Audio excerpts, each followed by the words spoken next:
Pilar López Ávila es doctora en veterinaria y catedrática de biología. Escribe casi con un cuaderno de campo en la mano. Su amor por la naturaleza ha logrado tender un puente entre su pasión por la ciencia y la literatura infantil. Sus libros han sido leídos por cientos de niños en todo el mundo y en sus páginas las letras vuelan como pájaros. Los niños aprenden jugando y la ciencia se disfraza de fantasía para enseñarlos la belleza que encierra comprender lo que nos rodea. Con todos ustedes, Pilar López Ávila. Buenas tardes, muchas gracias por seguirnos un programa más en Lidi Rock.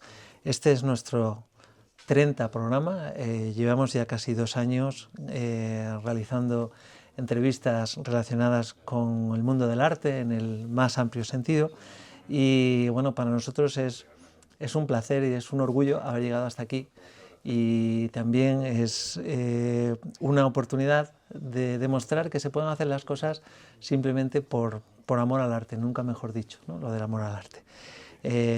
Sabemos que nuestro canal se llama Lidi Rock, libros, discos y rock and roll. Si lo buscáis en YouTube y os suscribís, pues está estupendo, aunque también sabemos que a veces estamos saliendo en canales de televisión, pero son sin nuestro permiso, sin nuestro consentimiento, aunque, como decimos, esto es por amor al arte, nos da lo mismo. Pero bueno, sí que queremos dejar constancia de que está bien a veces pedir permiso, pedir autorización para hacer las cosas, ¿no? Dicho esto, hoy tenemos la suerte de charlar con una escritora que bueno, no es cacereña porque naciste en Cartagena circunstancialmente. Ahora te cuento eso. Porque... pero está totalmente enraizada con la cultura de Extremadura, está completamente enraizada con nuestra literatura y teníamos muchas ganas de hablar con ella y te agradecemos mucho que nos hayas permitido hacerlo. Ella es Pilar López Ávila. El gusto es mío y el agradecimiento es mío. Para mí es un honor, ya vistas las personas que tenéis entrevistadas a lo largo de 30, me has dicho, 30 ¿no? Felicidades programas. Por esos 30 programas. Felicidades porque hoy es tu cumpleaños. Sí. y bueno, pues la verdad es que son personas con un nivelazo impresionante. Así que me entrevistes a mí, pues es un auténtico honor, la verdad. Así que el agradecimiento es mío. Lo teníamos muy claro, que te íbamos a entrevistar, ¿no? Ya teníamos muchas referencias tuyas y además queríamos darle también espacio a la literatura infantil y juvenil. Sí. Ya lo hicimos cuando tratamos a Beatriz Osés y nos encantaba también tener la oportunidad de charlar contigo. Sí, sí. Bueno, nos has dicho que naciste en Cartagena, sí. No naciste en Cáceres. ¿Cuál fue la circunstancia que te llevó a nacer ahí? Bueno, fue completamente azaroso que mi hermana y yo naciéramos allí en Cartagena, porque mis padres son extremeños. Mi padre ya falleció hace un par de años, pero era de Trujillo, y mi madre de Madroñera, que es una localidad que está al lado de Trujillo, y ella vivió toda su vida prácticamente adolescente y un poquito más de adulta en Trujillo, y donde se conocieron ellos dos, ¿no? Pero mi padre era radiotelegrafista de la Marina Mercante. Estuvo durante muchos años viajando en un barco que se llamaba Begoña, el Begoña, que era un barco de mercancías que hacía la ruta a América, a puertos de América. Él estuvo, por ejemplo, en Jamaica, estuvo en Venezuela, en las Guayanas. Bueno, esas son las cosas que nos cuenta él, ¿no? Y claro, era el que hacía el radiotelegrafo, es decir, los mensajes que antes se hacían en Morse para comunicar con los barcos y para la entrada a los puertos. De hecho, mi padre se acordaba perfectamente del Morse porque él lo traducía son puntos y rayas, pero él hacía pi, pi, es decir, el punto pi y la raya la alargaba un poco más y tú le preguntabas y le decías, dinos algo, dinos hola, buenas tardes. Y te lo decía, empezaba pi, pi, pi, pi. Sí, qué curioso. Y nosotros, bueno, pues no teníamos que creer que nos estaba diciendo eso, ¿no? Lo tenía como muy interiorizado, ¿no? Lo que era el Morse. Y durante unos años, hasta que ya mi madre dijo, bueno, pues ya no sigas viajando en barco y pide destino a tierra para que podamos ya casarnos, establecernos. Y entonces le dieron destino la radio costera del puerto de Cartagena, que estaba en el Cabo de Palos. Y era la que, bueno, coordinaba toda la entrada de los barcos al puerto de Cartagena. La comunicación que había entonces, que a través del Morse, Madre el mía. radiotelégrafo. Pues ¿no? es fascinante. Y por eso mis padres estuvieron allí como 3 años. Mi hermana y yo nacimos en Cartagena ¿Y vivíamos en el Cabo de Palos, al lado del faro. al lado del faro? Sí, Siempre yo me han tengo... encantado los faros. Sí, sí, a mí me encantan. Los faros me encantan, es verdad. No sé si vendrá de esa primera infancia. Yo no tengo muchos recuerdos, la verdad, de aquella época. Algunas cosas muy puntuales. Y luego ya rápidamente ellos pidieron destino traslado a Extremadura y les dieron Cáceres, le dieron a mi padre trabajo en edificios múltiples en Pues debería telégrafos ser, y correos y telégrafos hasta que ya se jubiló. debería ser fascinante escuchar las historias que él Uf, tuviera que contar, ¿no? Bueno, cuando se ponía a hablar de las historias del barco, Lo como raro es las que, historias lo del raro es abuelo que Cebolleta, ¿no? sí, de la Le familia teníamos que Cebolleta. cortar, de la familia Cebolleta. Le teníamos que cortar, ya empezaban mis hijos, el abuelo ya empieza. Sí, No, pero qué contaba raro que estuviera que alguien de Extremadura acabara siendo... Claro, él estudió lo que era antes perito de telecomunicaciones, lo que sería Ya, ahora mismo ingeniero técnico de telecomunicaciones. ya. Y bueno, Curioso. pues ese fue el primer destino que le dieron en un barco y bueno, Como los era un telegrafistas del Titanic, aventurero ¿no? absoluto, claro. Era un hombre de campo, pero era muy aventurero, entonces se embarcó. ¿Cómo, si tuviera fuera un cuento, entonces cómo lo comenzarías?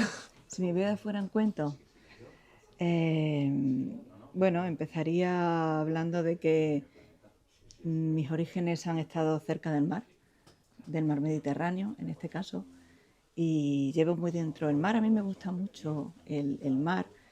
No me gusta la playa en sí, el estarme unos cuantos días en la playa me termina cansando, pero me encanta todo lo que tenga que ver con el mar.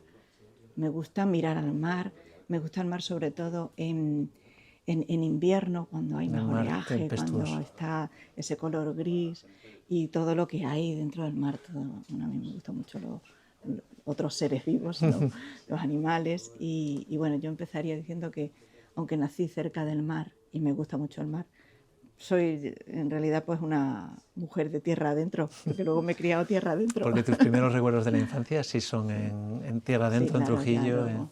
Sí, bueno, de Trujillo poco porque nosotros no vivimos en Trujillo, quizás los primeros meses hasta que ya mis padres se establecieron en Cáceres y ya vivimos en Cáceres desde que yo tengo En Trujillo ibas recuerdo. entonces Claro, Trujillo íbamos para cuando ver en a la las fiestas, familia. sí, la familia, mis abuelos que ya han fallecido, los primos que todavía conservo allí. Y bueno, ya cada vez tengo menos contacto, menos relación ¿Qué con mi familia de imágenes, qué Trujillo. sonidos te llegan o qué olores te llegan de aquella infancia tuya? Olores. Porque tú eres una Pues persona muy apegada a la naturaleza, entonces quiero sí. que me cuentes esos primeros recuerdos que tú tienes. No sé si de la mano de tu padre o de... Bueno, a ver, si hablo de la naturaleza, los olores que me vienen son el olor de la jara, por ejemplo. Porque yo salía mucho con mi padre al campo. Mi padre era hombre de campo, a pesar de que era funcionario, trabajaba horario de de oficina? funcionario en horario de mañana, pero luego él tenía muchos negocios extra. Entonces hacían, por ejemplo, compraba y vendía cereales, compraba y vendía también los cuernos de venado, de desmogue. Yo me iba mucho con él a las fincas por las que él se movía. Y claro, pues yo creo que de ahí me viene también ese amor por la naturaleza, ¿no? Y ese contacto con la naturaleza y a la Sierra de San Pedro que iba mucho con mi padre. Entonces, si me hablas de un olor de la infancia, pues es el olor de la jara, por ejemplo, y es que cuando huelo la jara me recuerda Te mucho retrotrae. el olor de esas salidas que hacía yo con mi padre, porque él me decía, ¿te vienes conmigo? Y yo rápidamente, pues claro que sí, me encantaba No te irme con inculcó el él. amor a la caza, pero sí el amor a la Claro, él era naturaleza. cazador, mi Sí. padre era cazador, es decir, él entendía el campo de otra manera diferente a como a lo mejor yo lo entiendo. Él buscaba como una productividad, siempre, ¿no? Entonces, por eso hacía esa compraventa de cereales, de las pacas de heno, por ejemplo, también. Él buscaba esa productividad que daba el campo y por eso le gustaba la caza. Le gustaba la caza menor, la caza mayor y sobre todo la caza de perdiz con reclamo. Él tenía siempre perdices enjauladas en casa que, bueno, a mí me daba un poco de pena de aquellas perdices, la verdad, porque además cantaban mucho durante la época de celo, que empieza en febrero, y no me dejaban estudiar. Entonces teníamos una lucha porque yo las tapaba y cuando llegaba mi padre se enfadaba y las destapaba, claro, pero empezaban a cantar y me molestaban y teníamos una lucha con eso. Y entonces él veía esa parte de productividad, ¿no? Del campo. Y claro, yo la caza a mí no me terminó de gustar y me iba mucho con él también de caza. Me metía en el aguardo, me gustaba mucho ver cómo venía la perdiz del campo, pero luego la Observar. mataba, luego mi padre ¡pum! La pegaba un tiro y ahí se quedaba la perdiz y claro, a mí aquello ya no me gustaba. Entonces yo entendí la naturaleza de otra manera, ¿no? De la belleza, la hermosura de la naturaleza, de lo que te puede ofrecer el disfrute de formar parte de la naturaleza, porque realmente es que somos naturaleza. ¿Tenías muy claro que esa llamada desembocaría en tu profesión? ¿Decidiste estudiar veterinaria, que era una manera de estar cerca de los animales? Sí. Yo creo que desde Era vocacional en tu siempre caso. he tenido claro que mi camino eran las ciencias. Y a mí lo que me gustaba era la biología. Yo hubiera querido estudiar ciencias biológicas, pero bueno, por diversas circunstancias, entre otras que veterinaria Estaba allí. estaba aquí en Cáceres y bueno, pues me resultaba más fácil. A lo mejor puede ser un poco de comodidad o miedo a salir a estudiar fuera antes. Ahora los chavales Ahora es como todo lo que, contrario, ¿verdad? exactamente, como que no tienen problema y están deseando, están Ahora deseando lo irse raro de es que se casa. queden aquí. Efectivamente. Es una cosa curiosa, sí. Sin embargo, antes era como que buscábamos otra estabilidad y si te podías quedar en tu casa estudiando en tu ciudad, pues te quedabas y yo pues eso fue lo que hice. Pero sí que lo tenía muy claro. Pero me gustaban también las letras y se me daban muy bien. Se me daba muy bien el latín. El latín se me daba de maravilla. Además la profesora me decía, sí que eres un lince. Se me daba fenomenal. Porque yo hacía los exámenes, nos pedían una traducción y yo no utilizaba el diccionario. Yo me había aprendido el vocabulario, lo sabía de maravilla, ahora a lo mejor ya se me ha olvidado. Pero es que me gustaba mucho, el latín me encantaba. Y me gustaba todo lo relacionado con las letras. Entonces yo ahí tenía como una dicotomía siempre, ¿no? Sí. Entre que me voy por aquí, me voy por allí, pero me tiraba más la ciencia, sin duda. ¿Qué fue antes, entonces? ¿Tu amor por la ciencia o tu capacidad o necesidad de contar las cosas? Sí. Ay, pues yo creo que mi amor por la ciencia, desde luego. Pero lo de contar las cosas, yo tenía esa necesidad también, porque siempre me pasaba o me sigue pasando que yo he sido muy tímida. Ahora es verdad que ya con la edad que tengo, ¿dónde voy yo ya con esa timidez? Yo creo que ya he vencido parte de la timidez, no te creas, ¿eh? Todavía cuando venía esta tarde para la entrevista tenía Estaba corazón aquí. nerviosa. Pues espero que ya se te haya pasado. Pero yo era tímida y entonces como que me costaba mucho hablar delante de la gente. Pero mucho. Y sobre todo cuando fui adolescente, todavía mucho más. Es que me costaba horrores, me ponía fatal, era incapaz. Pero sin embargo yo quería contar cosas y yo quería vencer eso porque había cosas que yo quería decir. Entonces una de esas maneras de expresar lo que yo llevaba por dentro era escribirlas. Y desde bien pequeña yo escribía cuentos, Y cuentos los infantiles ilustrabas. y luego los ilustraba. Pero vamos, te puedo enseñar las ilustraciones, que yo me quedé en los monigotes esos que hacen los niños pequeños, pues yo de ahí no he pasado. Me Entonces, solidarizo. claro, sí. Y, ¿Cuándo y escribiste? ¿Cuándo te suena que escribiste tu primer sí, cuento? pues tengo mi primer cuento, además que lo conservo. Es un cuento que se llamaba La niña y el bosque o algo así. Y lo ilustré. Pues podría tener 9 años. 9 años. Fíjate. Entonces era un cuento muy sencillo de una niña que iba pasando por el bosque y se iba encontrando con animales. Nada, le pasaban cosas muy, muy sencillas.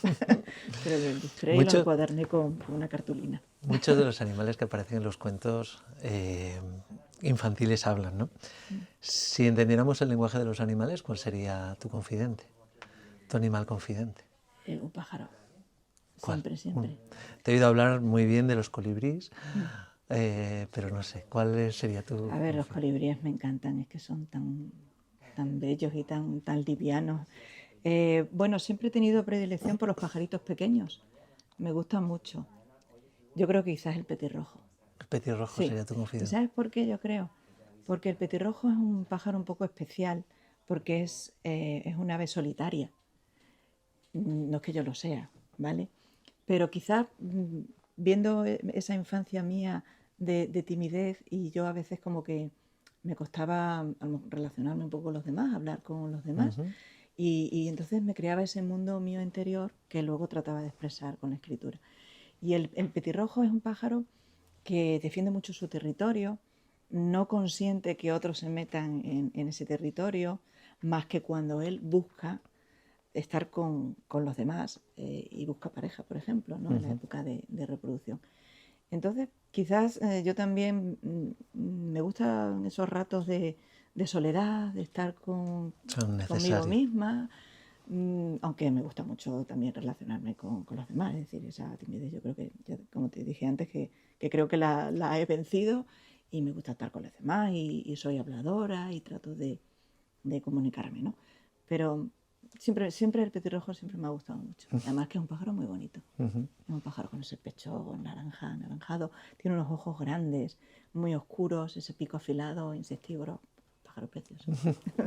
Me sorprendió en el prólogo no, en el epílogo de Tierra de Pájaros que hace Joaquín Araujo, Sí. al que tuvimos la suerte de entrevistar, Sí. que él hablaba de que en la naturaleza hay muchísimos animales que vuelan, ¿no? Hasta el punto de que no es una excepción en absoluto, ¿no? Sino que es una norma para muchas especies el que acaben volando, ¿no? Y sin embargo, nosotros no tenemos esa capacidad, es una pena, ¿verdad? Con todas las cosas que... Claro, además es que el ser humano siempre ha buscado volar, ¿no? Sí, esa idea de poder alzarse en el aire sin necesidad de ningún artilugio es algo que siempre se busca. Todavía creo que no se ha conseguido. No. En los sueños quizás, ¿no? ¿Quién no ha soñado que vuela? Yo quizás ya no, pero tuve una época que soñaba con que volaba. No sé qué relación tenía eso con a lo mejor ese momento de mi vida. La Pero interpretación de empezaba ese sueño. hacía así con los brazos, como si estuviera nadando, porque yo soy nadadora. Sí, sí, sí, te gusta, ¿no? Y, y empezaba a volar, a volar, a volar. Y no sé, claro, esa libertad que te da el vuelo, yo creo que es algo que a lo que aspiramos quizás, ¿no? Aunque también de manera simbólica muchas veces, ¿no? Volar, Quizás elevarse. elevarse, ¿no? Aunque sea de una forma, pues ya te Y digo, ver la vida bonita. desde otra perspectiva. Sí, las alturas, desde las alturas Desde también. las alturas, ¿no? Antes, cuando me hablabas de tus experiencias con tu padre cuando eras pequeña, ¿no? Sí. De ese momento de estar esperando, el acecho, el estar escondido. Para ser un buen escritor, entre otras cualidades, una es, hay que tener paciencia, Sí. hay que ser observador, Sí. y hay que tener imaginación, ¿no? Sí. Yo creo que eso, en tu caso, te sirvió mucho para poder conseguir esas cualidades. Pues justamente has dicho lo que yo pienso. Mira, primero, para ser una buena escritora, en mi caso, yo creo que hay que leer mucho. En mi caso y creo que en todos los casos, ¿no? Hay que ser una gran lectora o haber tenido un bagaje lector amplio. Y bueno, yo intento leer mucho. Es verdad que como tengo tantas cosas en mi vida, porque es que tengo cantidad de cosas, pues a veces como que no tengo demasiado tiempo para la lectura y voy acumulando libros que quiero leer y intento darle salida, ¿no? Eso es importantísimo porque es que la lectura primero te abre a otros mundos, te permite vivir otras vidas, viajar a otros lugares, sentir otras emociones que nunca vas a sentir en tu propia vida porque es que es imposible, ¿no? No da tiempo. Se necesitarían más vidas. Claro, y luego además el conocimiento de la forma de expresarse, del vocabulario, yo creo que eso es fundamental. Lo tienes que atesorar con las lecturas. A mi alumnado se lo digo, ¿no? Y bueno, qué complicado es que los alumnos ahora actuales lean, sean lectores, ¿no?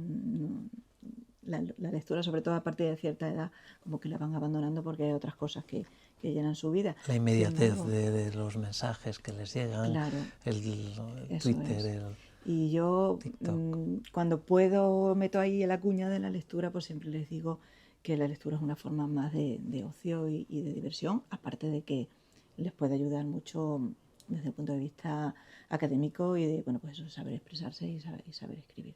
Y luego lo que tú has dicho, La has observación dicho la y observación. la paciencia. Eso es. Yo creo que sí que soy observadora, y es una cosa muy importante lo que es educar la mirada, ¿no? Es decir, estar atenta a lo que sucede a tu alrededor, estar pendiente. No sé, te pongo un ejemplo con el tema de las aves, que a mí me gustan mucho. Yo salgo de casa y, bueno, pues siempre hay mucho ruido en la calle, pero es que yo estoy escuchando las aves. Yo digo, uy, ahí suena un petirrojo. Digo, uy, por ahí suena un mirlo, o una curruca o algo, ¿no? En el bulevar de al lado de mi casa. Entonces, bueno, en este caso es el oído, pero la mirada también, ¿no? Estoy siempre pendiente de las cosas que pasan. Y, y para ser escritora, pues también esas cosas que tú observas te sirven mucho para luego montar historias, ¿no? Y hay muchas historias que yo he escrito a partir de cosas que he observado. Y luego otra de las cosas que dices es la paciencia. Yo también he aprendido a ser paciente, porque en principio cuando empecé a escribir como que tenía mucha ansiedad de que me publicasen, ¿no? De haber publicado lo que yo escribía, de que me publicasen un libro. Sin embargo, poquito a poco he aprendido a ser paciente y a disfrutar con lo que hago, independientemente de que lo que yo escriba sea publicado o no sea publicado. Y ya está, lo que haya de venir, vendrá poquito a poco y con tranquilidad. Y has dicho otra cosa La también. imaginación. La imaginación. No se me olvida. Claro que sí, la imaginación. Yo es que he tenido siempre mucha imaginación y una de las cosas que me ha dado a mí mucha imaginación es que yo he jugado mucho en la calle con mis amigos. He sido de jugar en la calle. Yo me iba por las tardes, lo primero que hacíamos era bajarnos a la calle a Sí. jugar. Y luego ya nos subíamos a casa, merendábamos y hacíamos los deberes. Pero yo el rato de jugar, pero fuera A mí eso verano me e sorprendió invierno, cuando tuve mis hijos, que a mí me daba miedo que salieran a la calle cuando tenían la misma edad que tenía yo, Sí. que era llegabas a casa y lo primero que hacías no era jornada continua, sino tenías clase por la mañana y por la Y luego tarde, por la llegabas por la tarde, tarde y sí. y te ibas a jugar y pasabas todo el tiempo en la calle. Sí, sí. Y no nos aburríamos nunca, siempre teníamos algún juego que nos inventábamos. Y eso es una de las cosas que veo yo que pasa ahora, como que nos da mucho miedo de que nuestros hijos, nuestros niños se aburran. Y bueno, pues si aburrirse no es Sí, malo. aburrirse es bueno. Si cuando te aburres, te inventas un montón de cosas. Mis hijos, por ejemplo, tenían ratos, pues eso, de aburrimiento en casa y se inventaban juegos de mesa, se hacían ellos sus propios juguetes con cartones. Mis hijos han jugado con cartones, no te lo puedes imaginar. Han sido también muy, muy imaginativos. Yo También creo que hemos ahora le fomentado damos eso. tanto que al final es contraproducente, porque Efectivamente. no encuentran, Sí. si no les das algo, no encuentran la manera de salir ahí. Claro, muchos juguetes y luego mucho Acaban ocupar jugando su con la caja, tiempo sí. en las extraescolares, que está muy bien. Si es que ahora es verdad que hay unas posibilidades para formarse, para que nuestros niños tengan una formación fantástica, ¿no? Y extra de lo que es lo puramente académico. Pero yo creo que los estamos agobiando y bombardeando con demasiadas cosas, ¿no?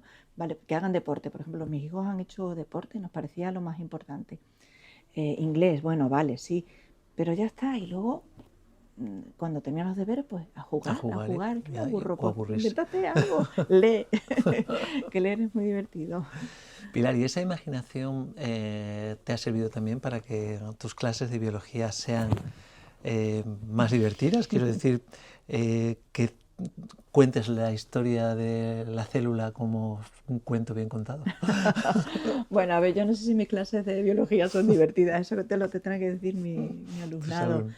pero es verdad que nosotros en la biología tenemos muchos recursos. Es una asignatura que te da mucho juego.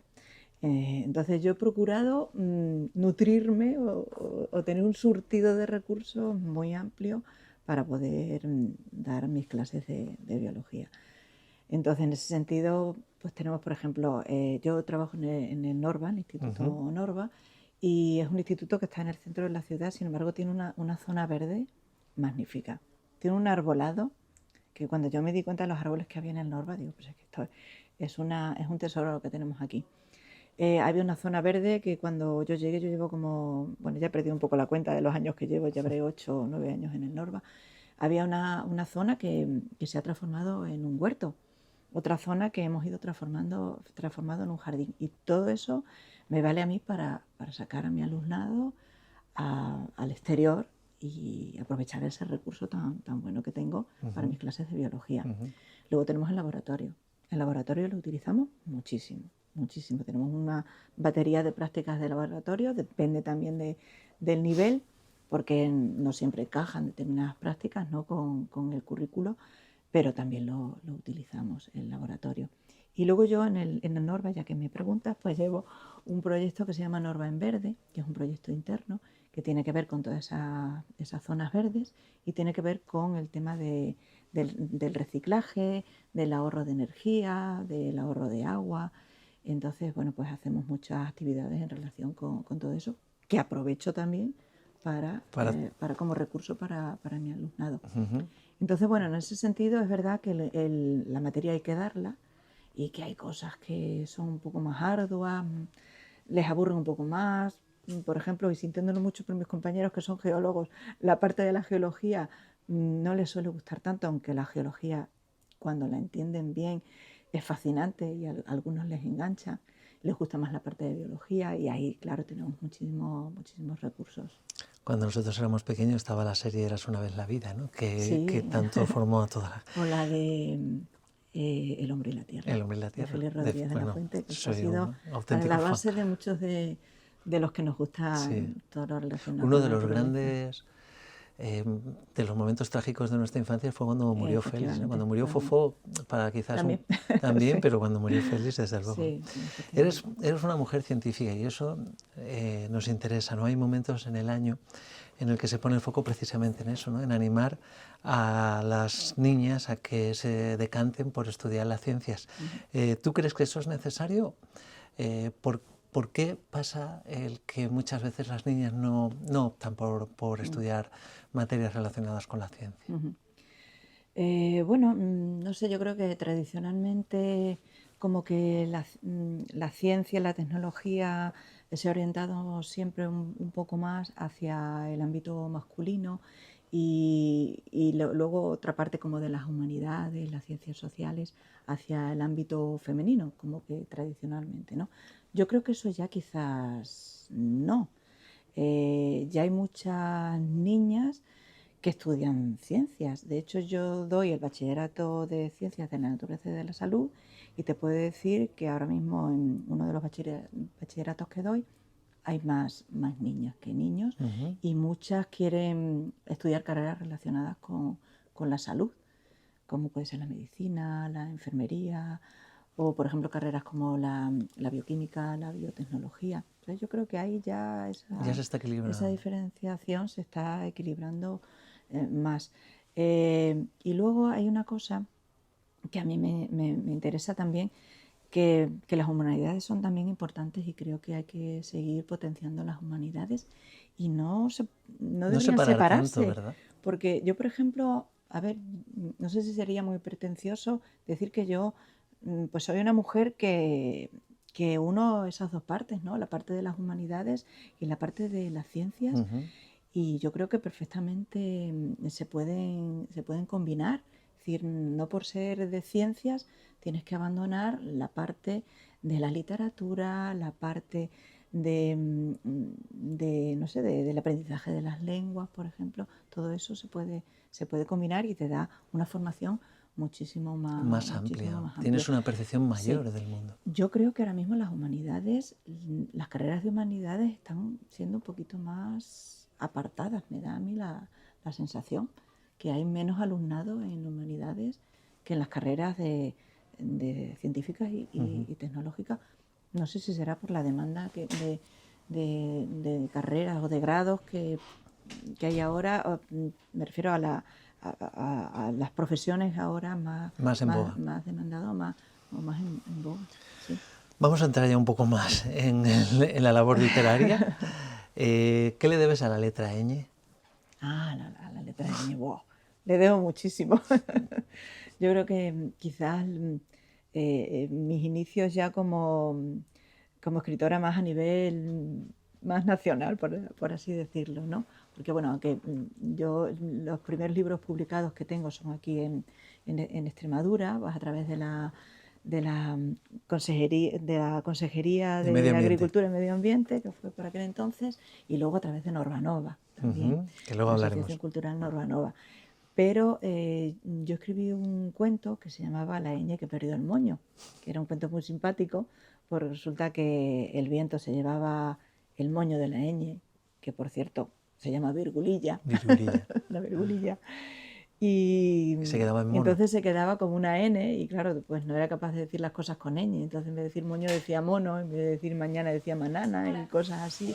Me salió un cuento muy divertido. Lo presenté a un concurso de cuentos que había en Santander y me lo premiaron.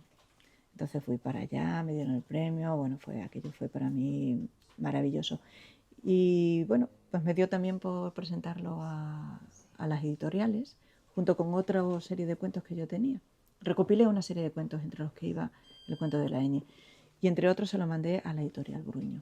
Entonces recibí una llamada telefónica de la por entonces editora Isabel Carril, que ya está jubilada, pero es muy amiga mía y de hecho tengo ahora ya un libro con ella que hemos escrito entre las dos. Fíjate. También sobre las letras.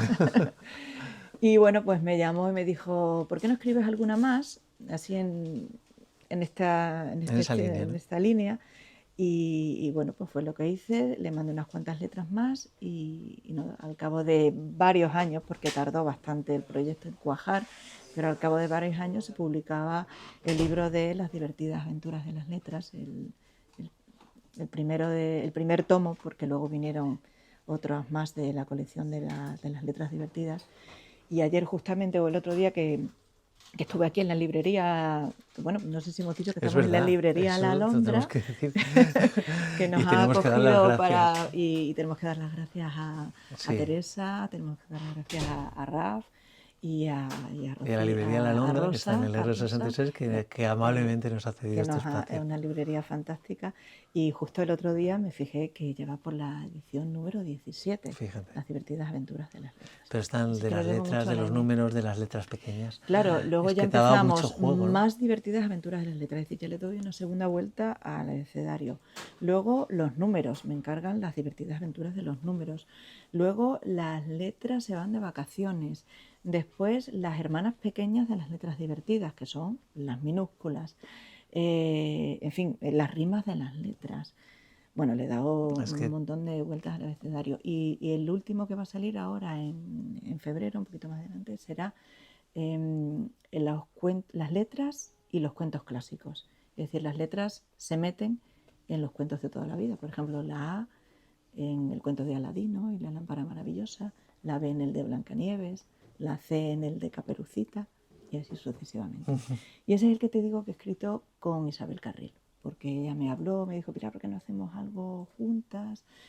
Y yo dije, pues mira, sí, ayúdame porque yo ya le he dado tantas vueltas al abecedario que es que ya no sé si me voy a ser capaz de escribir algo más sobre esto. Entonces entre las dos hemos ido haciendo... Le has dado tantas vueltas al abecedario que hasta has escrito un abecedario con V. Un abecedario con V. Encima yo voy y digo, voy a darle otra vuelta más y me invento el abecedario inventado que lleva la V porque es de aves. Un libro de aves, claro. Donde le pones nombres inventados. Sí. Ese libro me encanta, ese libro es súper bonito. Está editado por Tau y está ilustrado por Deli Cornejo, que es como decir mi ilustradora de cabecera con la que yo comencé mis primeros libros con Norbanova. Y la verdad que es la mujer de Jesús María Gómez Flores, Jesús. Aquí también hemos tenido la suerte de entrevistar. Sí. Y ahí pues yo me invento un ave para cada una de las letras del abecedario. Entonces con la A, el aburrillo despeinado.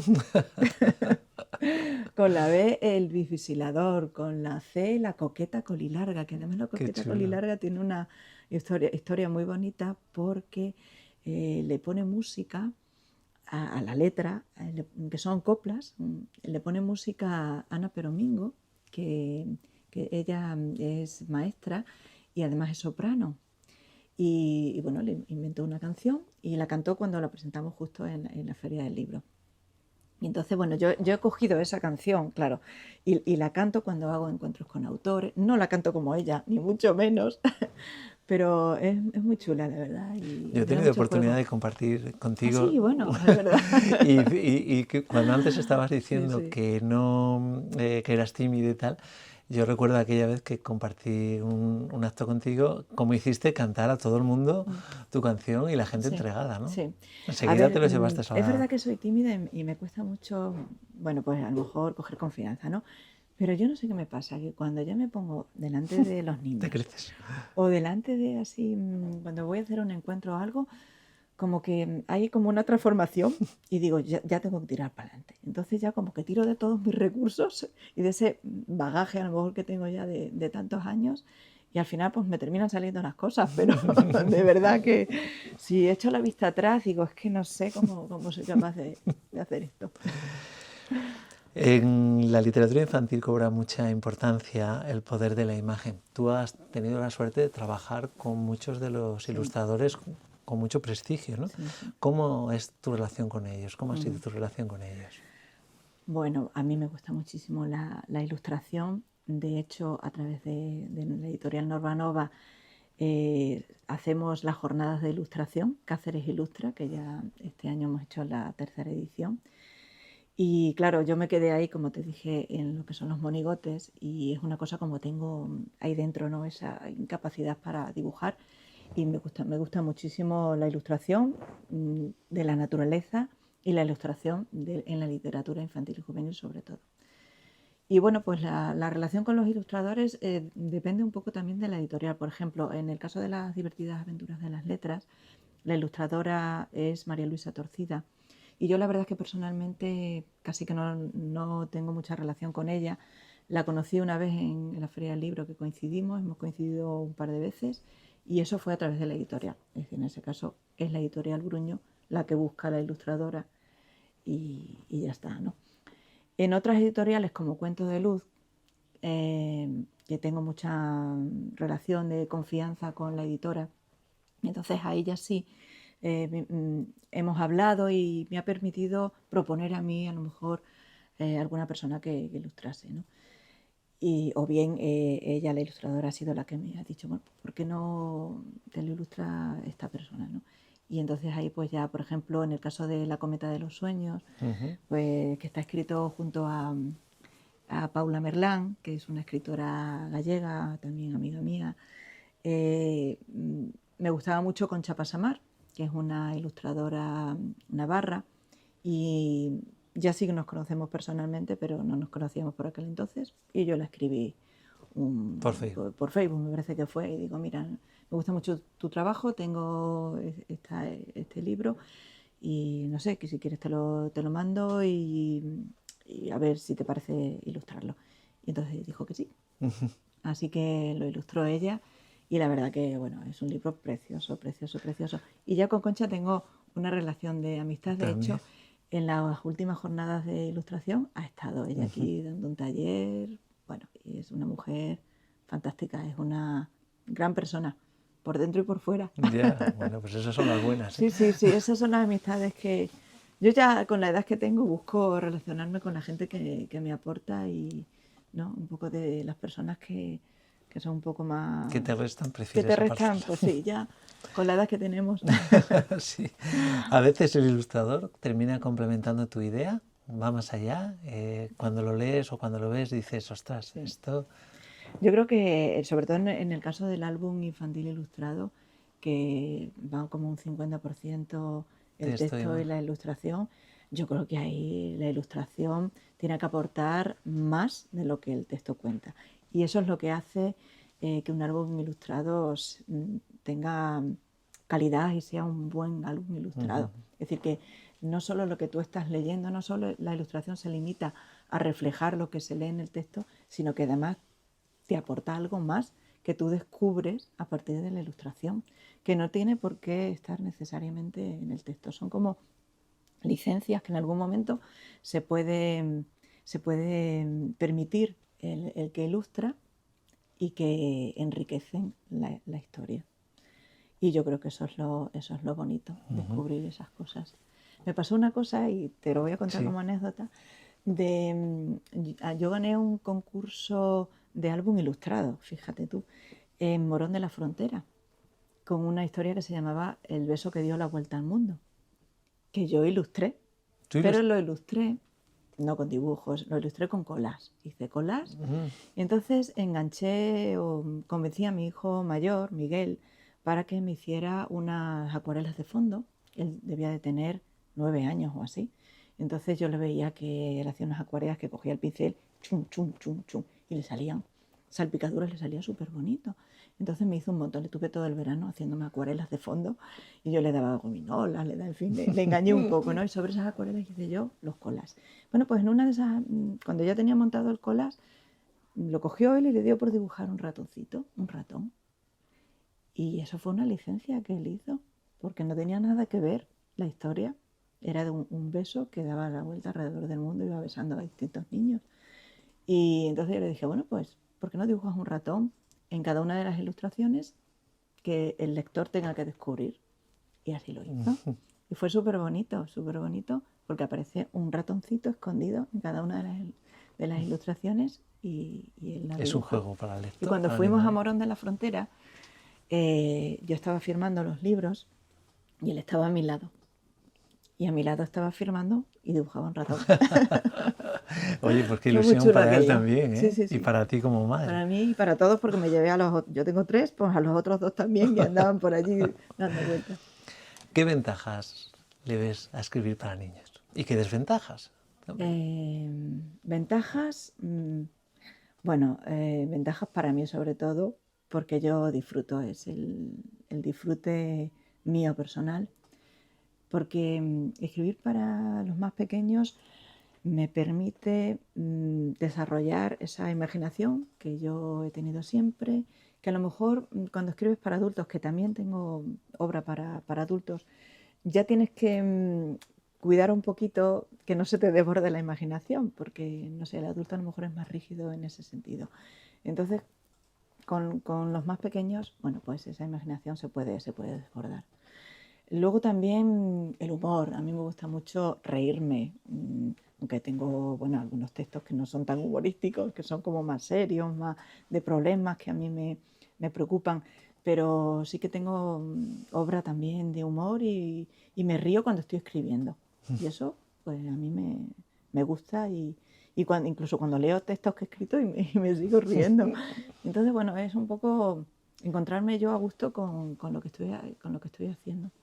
Y luego, no sé, los niños son muy agradecidos. No es fácil escribir para los niños. Hay que escribir con un lenguaje más sencillo, que ellos entiendan. Es verdad que yo vengo de las ciencias, mi formación no es de letras, puramente de letras. Entonces, en ese sentido, a mí me cuesta a lo mejor un poquito más, tengo que elaborar mucho más los textos, tengo que revisarlos, darles muchas vueltas hasta yo decir, ya lo cierro. Y bueno, pues es verdad que ese lenguaje, que insisto en que no es un lenguaje simple, que es un lenguaje a lo mejor más sencillo, más asequible, se me da, creo, un poco mejor. Y bueno, me encuentro muy a gusto escribiendo para los más pequeños. Muchas veces el tener un auditorio de chicos donde estás haciendo una presentación y dejarte fluir, eso es un privilegio que no lo tienen los escritores de ensayo, que los pobres tienen que aguantar, echar su rollo y aguantar preguntas sesudas, ¿no? Y eso, pues, los escritores de literatura infantil, afortunadamente, y cuando te pones no tenemos delante que de un auditorio de personas adultas, yo ahí ya digo, madre mía, a ver esto, a ver qué les cuento. Sin embargo, con los niños como que es más fácil, ¿no? Es más fácil. Por eso también en tus historias hay algunas, por ejemplo, Ayomami y el nombre de los animales, ¿no? Donde pones el foco en la educación, en las trabas que muchas veces tienen, en España también pasa, ¿no? Pero sobre todo en otros países, ¿no? Los niños para llegar al conocimiento y lo importante que es la cultura, ¿no? Para el desarrollo de la persona humana, ¿no? Me parece que es muy importante por lo menos que todos los niños comprendan y valoren la suerte que tienen de poder tener acceso a la cultura, ¿no? Totalmente de acuerdo. Yo creo, para mí es uno de los problemas que a mí me preocupan, lo que es la educación y el acceso de todos los niños y niñas del mundo a la educación y a una buena educación. Claro, yo trabajo en la educación. Mi camino no era ese, porque yo estudié veterinaria. Sin embargo, bueno, por circunstancias de la vida, yo decido presentarme a las oposiciones de educación secundaria y al final, bueno, pues termino sacando la plaza y trabajando como profesora.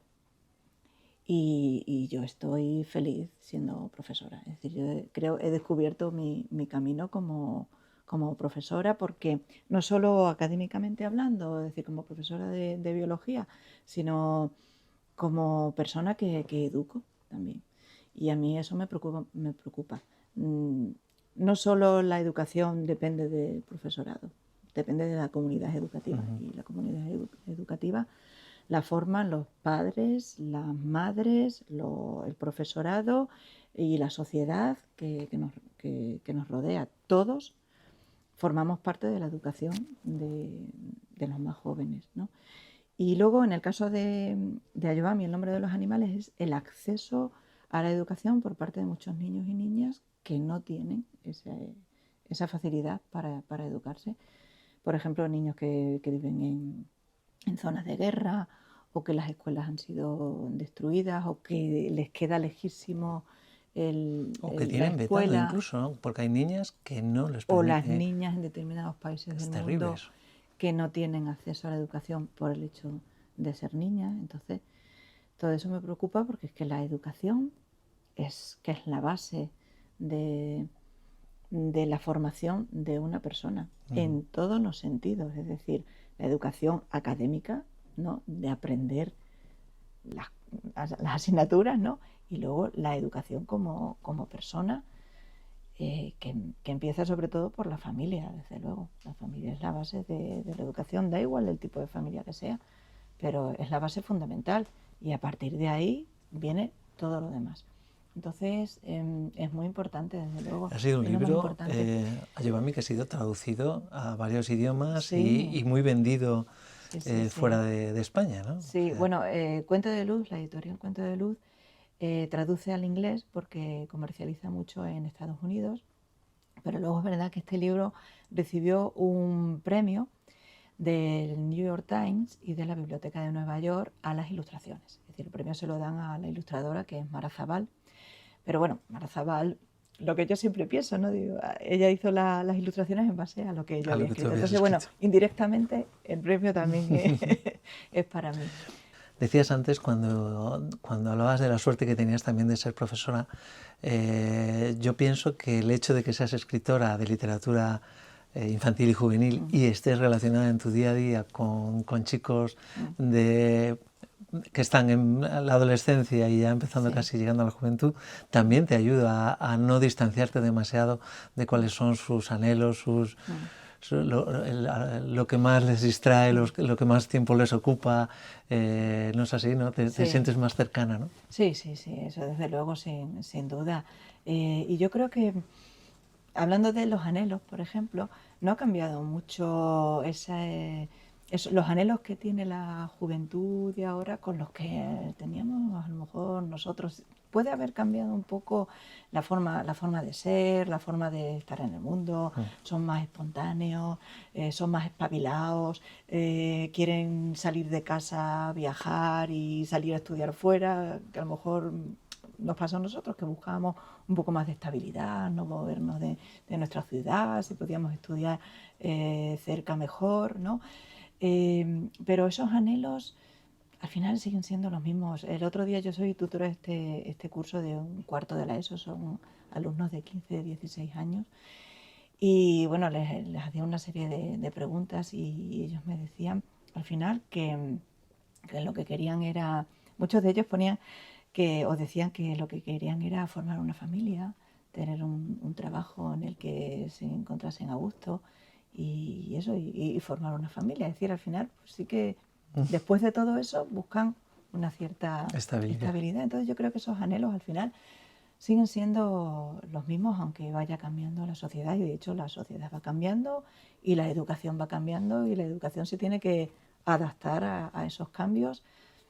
Quizás el problema es que a veces los cambios van más deprisa y nos cuesta más adaptarnos a ellos, ¿no? Pero el hecho de estar con niños cuando mis hijos eran más pequeños, eso me mantuvo mucho y me ayudó mucho a escribir literatura infantil y juvenil. Y el hecho de estar siempre rodeada pues, de gente joven me permite no salir de ese ámbito infantil y juvenil demasiado. Porque a veces, no sé, tendemos a ser como más serios, ¿no? A meternos en ese mundo tan adulto de preocupaciones y yo prefiero, no sé, liberarme un poco yo prefiero de eso tener a tu y niño, mantenerme... tener a tu niño Sí, a lo cerca, mejor, ¿no? Al niño que fuiste, ¿no? sí, eso dicen, ¿no? Que seguimos siendo, manteniendo ese niño, esa niña que llevamos dentro.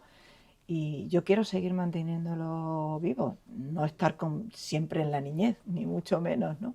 Pero no olvidarme de ella. Yo fui una niña muy feliz, fui una niña muy feliz y, bueno, tuve una niñez con sus luces y con sus sombras como todas, ¿no? Pero yo creo que mi infancia fue feliz y una infancia feliz es también una base importante para luego De esto se lo la edad pregunté yo, me adulta. acuerdo a Beatriz Osés, ¿no? Le decía, ¿se podría ser escritor de literatura infantil habiendo tenido una infancia desgarrada? No sé, si sería. Claro, a A lo lo mejor mejor sería una es forma de complicado. recuperarla, pero Sí. no sé, a mí casi toda la gente que conozco que escribe literatura infantil han tenido, siempre refieren una infancia Sí. feliz, ¿no? Y quizás como que te quieres quedar en esa infancia feliz y bueno, la forma es a lo mejor escribir cuentos para los más pequeños y permanecer al menos un tiempo Un tiempo más todavía ahí, en ¿no? esa zona. Claro que sí. En tus libros hay una clara vocación de enseñanza, hablas de cuidar la naturaleza, es bastante evidente, de alimentarse bien en algunos de tus libros, de aprender a convivir, a respetar. La literatura infantil también tiene esa parte, esa responsabilidad educativa, ¿no? De ser también, ante todo, una forma de entretener, pero de aprender entretenido, ¿no? Sí, ahí hay también un poquito de polémica muchas veces, ¿no? De que si los libros de infantil y juvenil no deberían de tener ninguna finalidad pedagógica, pero es que yo creo que no, es decir, tiene que haber un amplio abanico de oferta de libros de todo tipo, libros simplemente para disfrutar de ellos, para disfrutar con la lectura, para disfrutar con las imágenes, con la poesía, sin ir más allá, sin ningún afán pedagógico. Y luego otros libros que, que tengan no como una finalidad, sino que sirvan a lo mejor para abordar determinados problemas que están en la infancia y qué mejor forma de abordarlos que a través de un libro, ¿no? Por ejemplo, en el caso de la cometa de los sueños, pues yo hago un recorrido por distintos lugares del mundo donde hay niños y niñas que viven con dificultades, niños que viven en lugares donde hay violencia, donde hay pobreza, donde hay dificultad para acceder a las escuelas, donde la naturaleza, hay catástrofes naturales que les afectan. Y entonces, bueno, pues es una forma también de que los más pequeños conozcan estas otras Esta realidades otra y realidad. salgan de su burbuja de confort y de que vean que se vive de otra manera y que otros niños y niñas viven de otra forma. ¿Es un libro pedagógico? Bueno, pues es un libro que te permite conocer esas otras realidades y en algún momento de tu vida preocuparte, ¿no? Y decir, bueno, ¿qué puedo hacer yo para que otras personas puedan vivir mejor? A lo mejor es un poco buenista lo que No, pretendo, pero pero sí tengo esa idea en la me cabeza parece que es y me necesario, ¿no? preocupa. Creo que hay que ponerse también muchas veces la piel de los demás, lo que es la empatía, y creo que hay que ponerse también muchas veces al servicio de los demás, en el sentido de tratar de hacer las cosas lo mejor posible para lo bueno que tú tengas, ponerlo al servicio para que las cosas vayan para que el mundo mejor, cambie, ¿no? y para que Todos el mundo tenemos cambie que poner... a mejor, ¿no? Si tú tienes un talento, no lo entierres, ¿no? Ofrécelo para que todo vaya un poco mejor. Sin embargo, también hay una parte que, cuando antes hablábamos de abecedario con V, ¿no? Donde te inventabas el nombre de los animales, y en Pringosona Rodríguez, ¿no? Que realizaba recetas de cocina que eran disparatadas, inverosímiles, ¿no? Hay una cierta también sensación de rebeldía frente al orden establecido, ¿no? Claro, claro. Ahí, por ejemplo, en el abecedario inventado, hablando un poco de lo que estábamos diciendo antes, es un libro que no tiene ningún afán pedagógico, es simplemente un divertimento. Sí. Son poesías, son cuentos, son historias que hablan de aves completamente inventadas. Entonces, bueno, pues ya ahí te pasas un rato divertido sin más. En el caso de Pringosona, por ejemplo, pues es un libro en el que se aborda un poco los hábitos alimenticios que eso es muy importante, que serían los más adecuados, ¿no? para tener salud en ese sentido. Y bueno, sí, es verdad, Pringosona es una cocinera que se enfrenta al orden establecido, en ese caso pues es al rey, ¿no? Y le dice, no, tú vas a comer ahora lo que yo te ponga. Y entonces, bueno, pues tiene un poquito de problema en ese sentido. Bueno, utilizo ese personaje para abordar el tema de los hábitos alimenticios, pero también con, ¿es algo que te preocupa? Con humor. Sí, es algo que también me preocupa. La salud es muy importante. Es muy importante la alimentación, alimentarse bien para tener buena salud, igual que hacer deporte, es decir, bueno, tenemos unos hábitos saludables en general. Ya vamos terminando. Sí. Has sido presidenta, ya no lo eres, ¿no?, de la asociación Normanova. Antes has hablado con ella, sí, de ella, ¿no? Una asociación que es sin ánimo de lucro, donde editáis obra, fomentáis el debate, tenéis el aula de la palabra, sí, hacéis conferencias. Es una manera de hacer comunidad con las propias palabras, ¿no? Y además, sí, bueno, quiero que me comentes algo de tu experiencia con Normanova. Bueno, sí que sigo siendo la presidenta. ¿Sigues siendo? Pues perdona. Normanova, sí, pero bueno, es un cargo que va rotando. Bueno, mi relación con Normanova es hace muchos años que se pone en contacto conmigo Jesús. Porque querían abrir una línea de literatura infantil y juvenil. Y bueno, pues publicamos un libro que es ¿Dónde vas, Julieta? No, Luna, ¿Dónde vas, Julieta? Son dos cuentos, es Luna Lunera, quien alcanzarte pudiera, con ilustraciones de Deli Cornejo, que son dos cuentos, incluye dos cuentos. Y bueno, pues a partir de ahí yo conozco a Jesús, conozco a Deli, que es su mujer y es la ilustradora de esos cuentos, y bueno, pues yo me di cuenta de que son bellísimas personas, que tienen un proyecto precioso en general de abrir la cultura a los ciudadanos, y bueno, pues empiezo a implicarme cada vez más en ese proyecto de Normanova.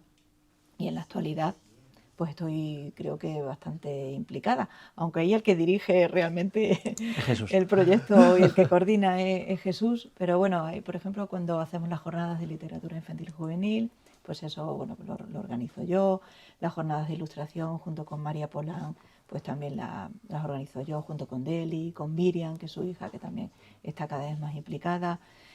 Y bueno, para mí es un proyecto que me da una satisfacción enorme, porque, claro, sí, nos da mucho trabajo, pero es lo que decíamos también antes cuando hemos estado hablando, que si las cosas no las haces con alegría y para satisfacer no sé, las inquietudes que tienes, que no se valoran, y lo que haces es agobiarte y decir, ay, no, es que tengo mucho trabajo, pues entonces apague y vámonos, es decir, deja de hacer esto, ¿no? Y que hay cuestiones que tienen un valor más allá del valor económico, que es el valor de la propia satisfacción, el de colaborar en lo que te gusta. Y te enriquecen como persona, te enriquecen culturalmente y hacemos muchísimas cosas. Además tenéis una tertulia literaria que es La Croqueta. Sí. Bueno, eso es de la asociación La Croqueta, que es otra asociación. Sí, que va por otro lado, pero donde tú también participas. En la que también estoy metida. También participas. Y tenemos una tertulia literaria, ¿no? Que nos juntamos una vez al mes y que está muy bien también. Si pudieras invitar a algún escritor ya fallecido, escritora ya fallecido, a vuestra tertulia La Croqueta, La croqueta. ¿A quién? A ver, ¿a quién invitaría? Pues quizás a Ana María Matute. Matute, te lo iba a decir, digo, porque sabía que te gustaba mucho. Sí, me gusta mucho y he leído muchas cosas de Ana María Matute. ¿Y si fuera de alguien vivo? ¿De alguien ¿Qué vivo? nos gustaría? De alguien vivo, por ejemplo, de literatura infantil y juvenil, Gonzalo Moure, me gusta mucho, o, por ejemplo, Mónica Rodríguez Suárez también. Bueno, iba a decir Paloma González Rubio, es que ella ha estado en la tertulia de La Croqueta, también me gusta mucho. O Enid Blyton, por ejemplo. Mira, Enid Blyton, que fue la que escribió los libros de los 5. Ay, que te gustaba mucho de cuando eras pequeña, ¿no? Cuando era pequeña a mi hermana también me le gustaría mucho que viniera. Aunque si los revisas ahora... Sí, efectivamente. Ahora los revisas a una lectura. Y ya la cosa cambia, ¿no? Sí. También has colaborado hay una asociación a la que yo también pertenezco, que es Personas, Sí. que te vi hace poco, que es una organización que sobre todo ayuda a niños con dificultades en República Dominicana, Sí. en la zona de, bueno, Haití, creo que también en Perú, me parece que también tenía. Tienen proyectos en Perú, sí. Quiero decir que eres una persona que abarcas muchas actuaciones desde el punto de vista. Me meto en demasiadas cosas y yo siempre digo, bueno, hasta que el cuerpo aguante, pero es verdad que hay veces que es un poquito demasiado, pero es que quiero hacer tantas cosas. Escribes en el periódico, tienes un blog, trabajas tienes una colaboración en Canal Extremadura. Sí, en radio, que eso es súper bonito, esa colaboración me encanta, Un ramo de libros, en la que hablo de libros de naturaleza. Y bueno, pues ahora de momento puedo abarcar todo eso y si puedo, pues allá voy. En el momento en que ya no pueda, empezaré a dejar cosas, ¿no? Pero si puedo hacerlo, quiero estar ahí. Para un amante de las aves como tú, ¿cuál es la época favorita del año? La época favorita del año, a ver, 2. El otoño, porque vienen las grullas a Extremadura. Y la primavera, por los nidos de las aves, que me encanta. Si por algo me gustan las aves, es por los nidos que hacen y los huevos. En algún caso te regalaron un nido y tenía huevos dentro. Sí. El nido de Mito. Me regalaron un nido, precisamente me lo regalaron en la localidad de Navatrasierra. Y estaba yo con mi padre un fin de semana que habíamos ido a la caza del Perdicón con reclamo. Yo podía tener 12 años, 13 años. Y me regalaron un nido precioso en una horquilla de una rama. El Mito hace un nido globoso con musgo y luego cose el musgo con telaraña y por dentro lo rellena de plumón. Es un auténtico primor, es una belleza, es una arquitectura maravillosa. Y entonces dentro metí los dedos y había huevos. Esa fue la pena. No sé en qué momento lo cogieron, si lo cogieron cuando estaba anidando en ese momento o lo había aborrecido, no lo sé. El otro día escuché que en un nido de quebrantahuesos habían encontrado artículos de la Edad Media. O sea, era un nido tan antiguo que se habían encontrado multitud de... Bueno, yo tengo un nido de oropéndola en el laboratorio. Precioso el nombre, de oropéndola. Oropéndola es una de mis aves Ruiseñor, oropéndolas. Sí. Bueno, yo los nidos que tengo muchos nidos en el laboratorio, siempre son de, ya cuando ha pasado la época de la reproducción, nidos que ya, bueno, pues se ve que están abandonados porque ya terminó la época, entonces a veces incluso me los traen. Y tengo uno de oropéndola que es muy bonito y tiene trozos de papel higiénico. De papel higiénico, sí. Y algunas aves como los milanos, por ejemplo, cogen trozos de plástico, que eso también, bueno, como hay tanto plástico por desgracia en la naturaleza, para ponerlo en sus nidos. Pilar, para finalizar, ¿nos podrías leer un texto de uno de los libros que más me han gustado tuyos, que es Tierra de pájaros? Y bueno, no sé si... este libro es una auténtica maravilla. Sí, he visto la presentación y cómo se hace la presentación y a la vez que que tú recitas, Leticia Ruiz Fernández Sí, es sí. capaz de ir ilustrándolo, Sí, ¿no? sí. Me parece Bueno, una cosa. este libro, ya si me deja que te lo cuente rápidamente, lo elaboramos a partir a lo largo de 3 años, con salidas que hemos hecho Quedadas, Leticia ¿no? y yo Entre... al campo a ver aves. Entonces ella dibujaba en directo, yo tomaba notas y a partir de ahí, de esos recuerdos, de luego nuestros recuerdos también de nuestra vida con las aves, porque las aves están presentes en nuestra vida, pues surge este libro que es una preciosidad. Sí. Y te voy a leer, pues cómo empieza, que es cuando hablo de los gorriones. Vale. Por mirar los gorriones escribo estos textos. Ellos son los culpables de que busque pájaros en todos los cielos. A los gorriones estamos cansadas de verlos. Casi no reparamos en ellos, pero acompañan nuestras vidas en el campo o en la ciudad, en los sembrados y jardines, en los parques, en los patios donde revuelven la tierra de las macetas o buscan el frescor del agua. Cuando era una niña, me subía a la azotea del patio de la casa de Trujillo con la libreta de campo que me había confeccionado yo misma y apuntaba: la hembra es parda, el macho tiene gris y castaño en la cabeza y un babero negro. Así comencé. Primero fueron los gorriones y luego todas las aves del cielo. Es muy bonito. Bueno, Pilar, pues muchísimas gracias por haber compartido esta tarde con nosotros. Ha sido un placer. Muchas gracias a vosotros. Gracias.